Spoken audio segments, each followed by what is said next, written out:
Technified channel with Brian here.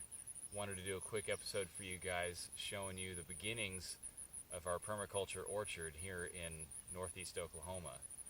This is the Ozarks, as I've told you guys in previous videos. So we are trying to model our orchard on a forest ecosystem. That's what this entire place wants to be if you just leave it long enough. The entire place will become a forest in just a few years. So an orchard is the perfect kind of man-made ecosystem to put out here. So let's take a look.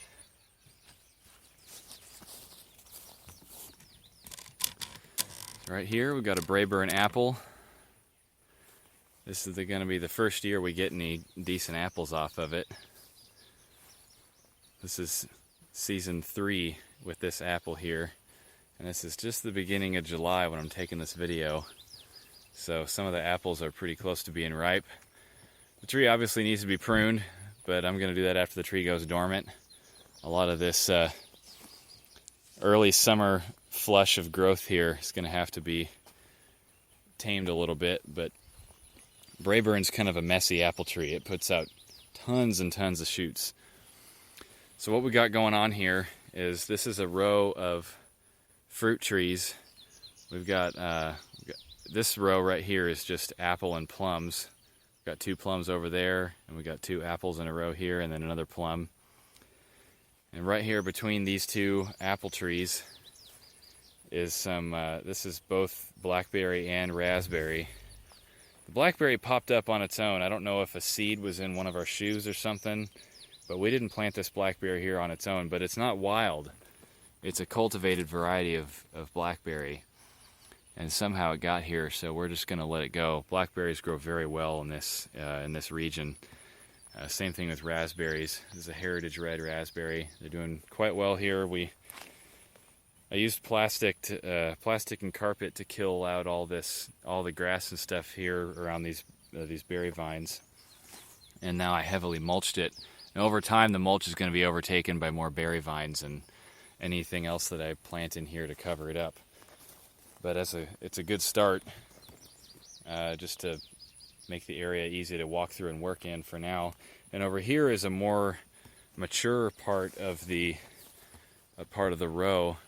Obviously, there's no mulch cover here. It was mulch cover. We killed the Bermuda grass out with carpet and plastic, and then what we did is I planted a row of apple mint.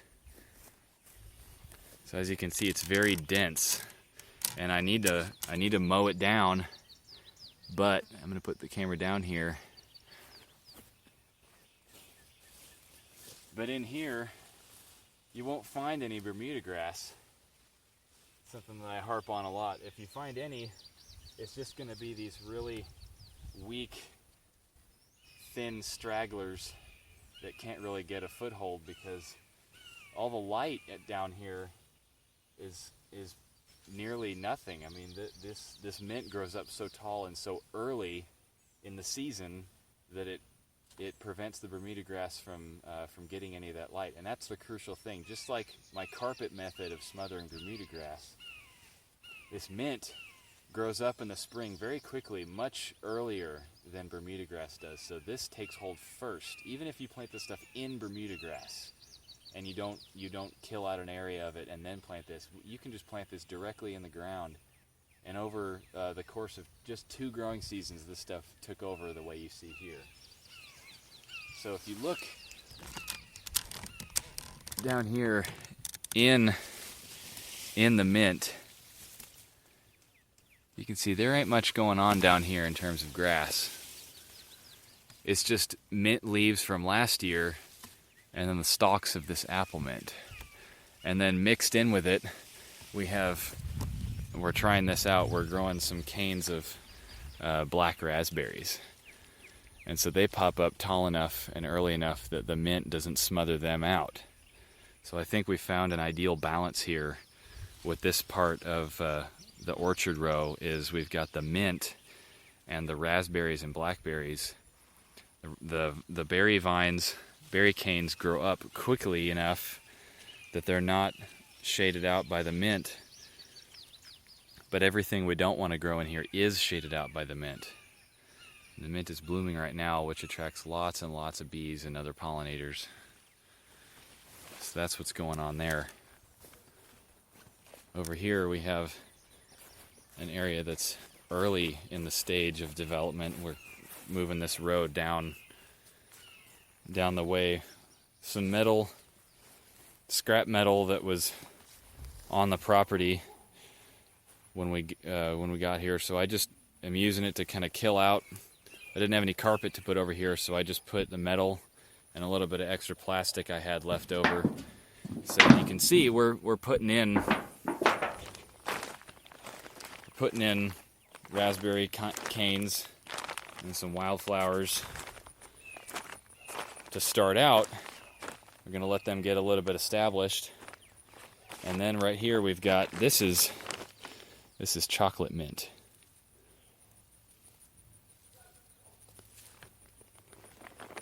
So we're letting that get established. And then over here we've got a start of apple mint. And then here we've got spearmint. And all these species of mint, or not species, all these varieties of mint are coming up and they're taking over, and they're going to eventually choke out all of these weeds, all of this grass. And so then this plum tree won't have the grass runners and everything competing for its root space.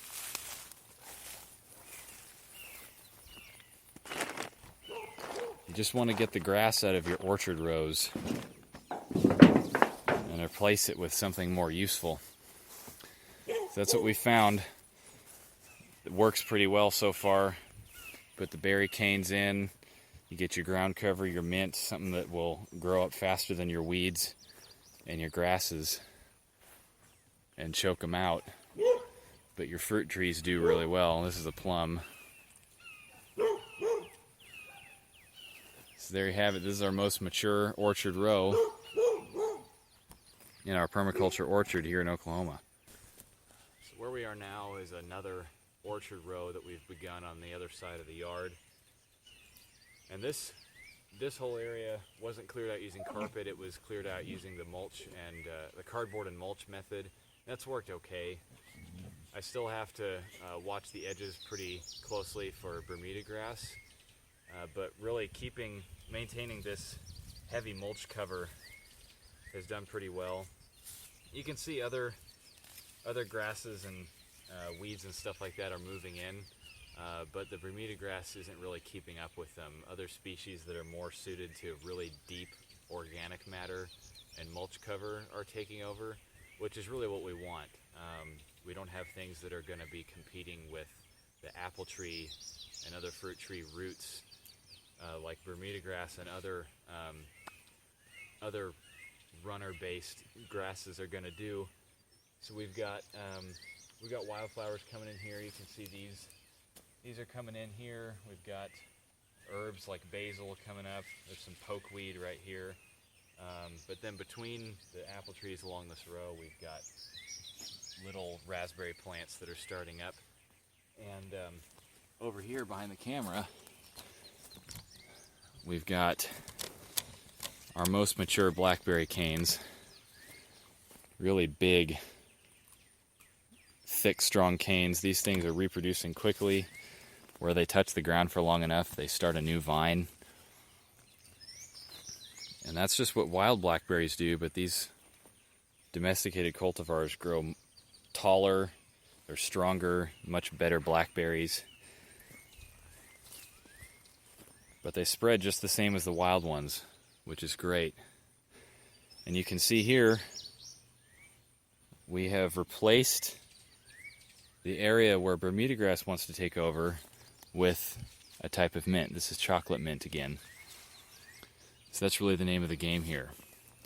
When you remove one type of plant from an area, you need to replace it with something that's going to occupy the same space in both above the ground and below the ground. And so chocolate mint provides a useful edible plant, and it outcompetes the weed species that we don't want in here. So we've got blueberries here planted between some blackberries and raspberries. These are raspberries. We've got our blueberry plants here. As we go along this little fence line, we've got more raspberry plants. Got some wildflowers. Got some of these black-eyed Susans here. More raspberries. We've got a pink lemonade blueberry right here. We'll see what happens with that if it turns out to be all it's cracked up to be. And more of these blackberry canes here. Over here is our nursery. We're growing lots of different types of plants here, including some weeds that get into the pots. These are the first 3 apple trees we planted. Is that one right there? Got this here, and this apple tree here. We've got one good apple on this tree right now. Now this tree and the one furthest that way are both Arkansas blacks. And this tree here is, oh, what is this? It's a Honeycrisp. That's what it is. So we've so far found that early frosts in this part of the Ozarks are not friendly to Honeycrisp. But the climate here is so variable in the spring and the winter that I'm sure it's going to happen eventually. Some years we'll get some of our apple varieties, and other years we'll get others. This year we got just a couple Arkansas black apples. Subsequent years I'm hoping that the frosts are going to let us get away with more. This is just another example of starting our permaculture orchard out here. We've got other smaller, younger apple trees out there that we're only starting to plant some of the replacement ground covers between them. You can see those are our chicken tractors with our chickens. Like I said, name of the game is you've got to replace what you want to get rid of. When you leave a void, nature is going to try to fill that void with something. So if you don't make a decision on it and leave an open area, an open niche for something to move in, it's going to happen whether you like it or not. So you've got to find something that's going to do the job.